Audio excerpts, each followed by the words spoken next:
নমস্কার বন্ধুরা। আজকে টি-20 ওয়ার্ল্ড কাপ আর কোপা এবং ইউরো নিয়ে আলোচনা হবে।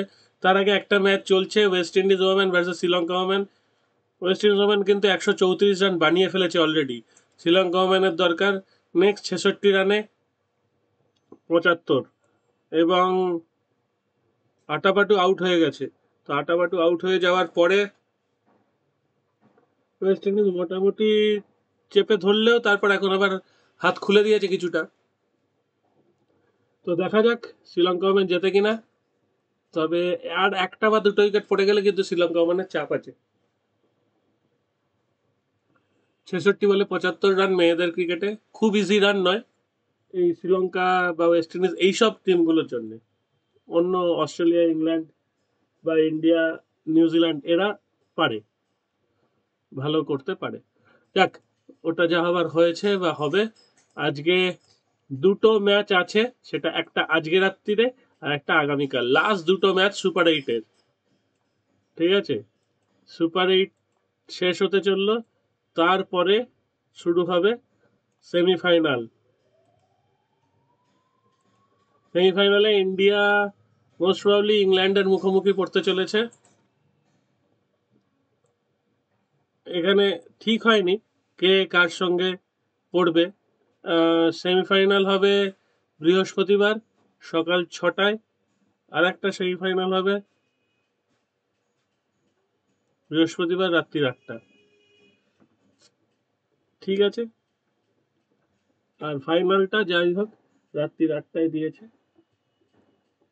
ধরে নেওয়া যাচ্ছে ইন্ডিয়া ফাইনালে উঠতে পারে। এখনো পর্যন্ত তাহলে কে কে আউট হয়ে গেল? এখনো পর্যন্ত আউট হয়ে গেল ওয়েস্ট ইন্ডিজ, ইউএসএ, এদিকে বাংলাদেশ। এই তিনটে দল আউট হয়ে গেছে। এই গ্রুপে ইন্ডিয়া, অস্ট্রেলিয়া আর আফগানিস্তানের মধ্যে তিনজনের মধ্যে দুজন উঠবে, আর ওদিকে ইংল্যান্ড আর সাউথ আফ্রিকার মধ্যে দুজন উঠেছে।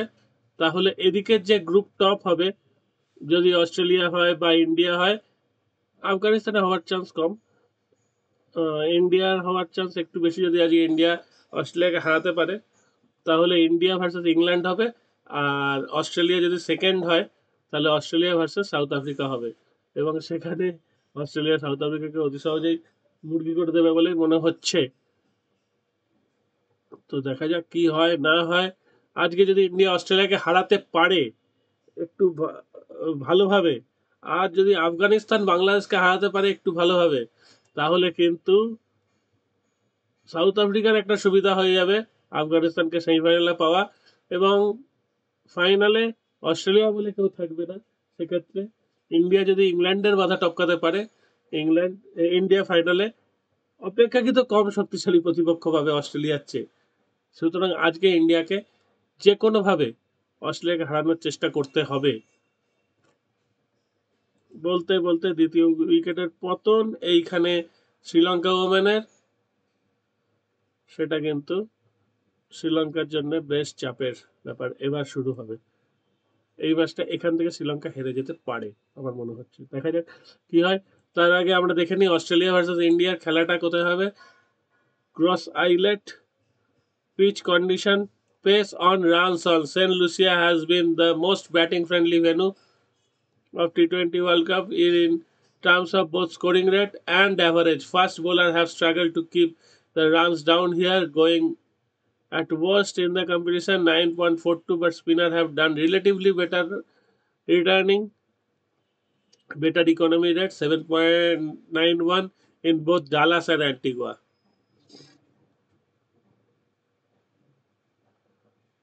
There is a good chance of rain in St. Lucia, though, which forecast predicting showers through Monday morning, with the weather clearing up roughly around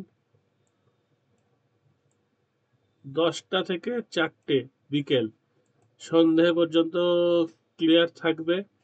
তো এটা খেলা শুরু হবে সকাল 10টায় বোধ হয়, ওদের ওখানে কখন টাইম আমি ঠিক জানি না। সকালে বৃষ্টি হবে আর ওয়েদার ক্লিয়ারিং আপ রাফলি বিটুইন 10টা থেকে 4টে, তাহলে খেলাটা হওয়ার সম্ভাবনা রয়েছে। আজকে যদি একটা বিরাট কোহলি দারুণ ইনিংস খেলে, তাহলে ইন্ডিয়া অস্ট্রেলিয়াকে আশা করি হারাতে পারবে। আর নেক্সট যে ম্যাচটার দিকে সবাই তাকিয়ে আছে সেটা হচ্ছে আফগানিস্তান ভার্সেস বাংলাদেশ। আফগানিস্তান এবারে দারুণ ক্রিকেট খেলেছে। আফগানিস্তান কিন্তু ভালো ক্রিকেটই খেলছে বেশ কয়েক বছর ধরে। আর বাংলাদেশ ঠিক আছে, বাংলাদেশকে নিয়ে আলোচনা করাটা বৃথা। বাংলাদেশ প্রতি ওয়ার্ল্ড কাপে শিখতে যায়, পরের ওয়ার্ল্ড কাপের জন্য অভিজ্ঞতা সঞ্চয় করতে যায়। আশা করি এই ওয়ার্ল্ড কাপে কিছু অভিজ্ঞতা তারা সঞ্চয় করে নিয়েছে, পরের ওয়ার্ল্ড কাপে তারা আর বাকি কিছু অভিজ্ঞতা করবে। এরকম করে অভিজ্ঞতা ওরা সঞ্চয় করতে থাকুক, ভালো লাগে। পরেও আশা করি বাংলাদেশকে পাওয়া যাবে, হারাতেও যাবে আরামসে।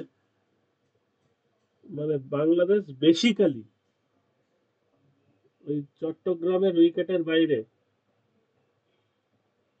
মিরপুর, চট্টগ্রাম এর বাইরে বাংলাদেশের কোনো ক্রিকেটই অস্তিত্ব খুঁজে পাওয়া যায় না। হ্যাঁ, এখন ইউএসএ কে হারানো যদি বাংলাদেশের কাছে একটা বড় সম্মানের ব্যাপার হয়, তাহলে সেখানে কিছু বলার নেই। ইউএসএ 5 বছর ক্রিকেট খেলছে কিনা সন্দেহ, Bangladesh more than 30 years cricket খেলছে। তো সেইখানে এবার যোগ্যতার ব্যাপার আছে। আর বাংলাদেশের চেয়ে কম দিন ক্রিকেট খেলছে আফগানিস্তান। তো সুতরাং আজকে আফগানিস্তান যদি ভালো খেলতে পারে, তাহলে আফগানিস্তানের পরের রাউন্ডে যাওয়ার সুযোগ আছে। না হলে বাংলাদেশ তো আউট হয়ে গেছে, আফগানিস্তানও আউট হবে, এটাই ব্যাপার। চলুন ফুটবলের দিকে যাওয়া যাক।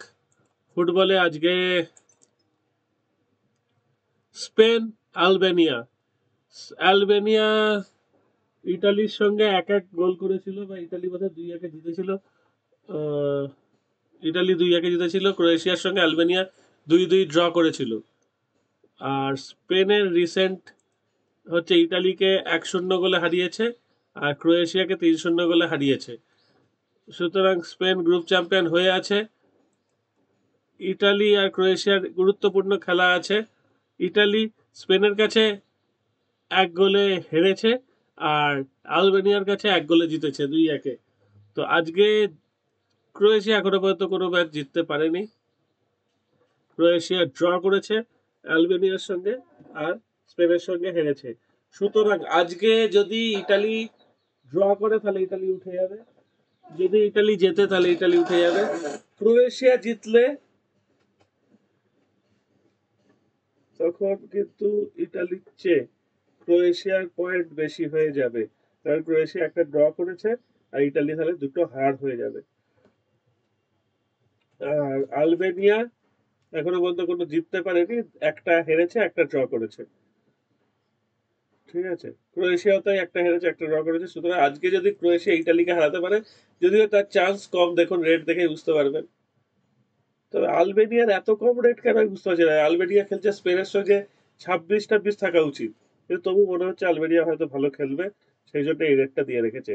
আর কলম্বিয়া আর প্যারাগুয়ে কোপার খেলা আছে রাত 3:30টার সময়। এই খেলাটা হয়তো কেউ কেউ দেখবেন, যারা দেখবেন না তারা নিশ্চয়ই ব্রাজিলের সমর্থক যারা আছেন, আগামীকাল ভোরবেলা থেকে ব্রাজিল ভার্সেস কোস্টারিকা। এই যে কোস্টারিকা যেমন 23, তো আলবেনিয়ারও এরকম হওয়া উচিত স্পেনের এগেনস্টে যখন খেলছে। কেন হচ্ছে না আমি জানি না। কোস্টারিকাকে ব্রাজিল চাইলে বোধ হয় 8-10টা গোল দিতে পারে, কিন্তু দেবে না হয়তো, 2টো বা 3টে গোল দিয়ে ছেড়ে দেবে। যা বাবা তোরা কষ্ট করে খা।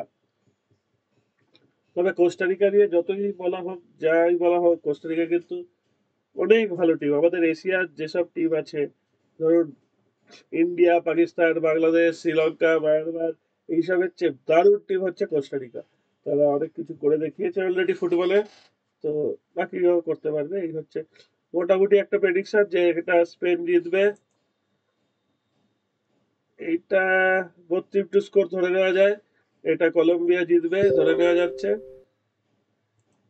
এটা ব্রাজিল হারার জায়গা নেই, এই একটা প্রেডিকশন যদি করে নেওয়া যায়। এর সঙ্গে 32 স্কোরটা ধরলে একটা ভালো রেট আসা যেতে পারে।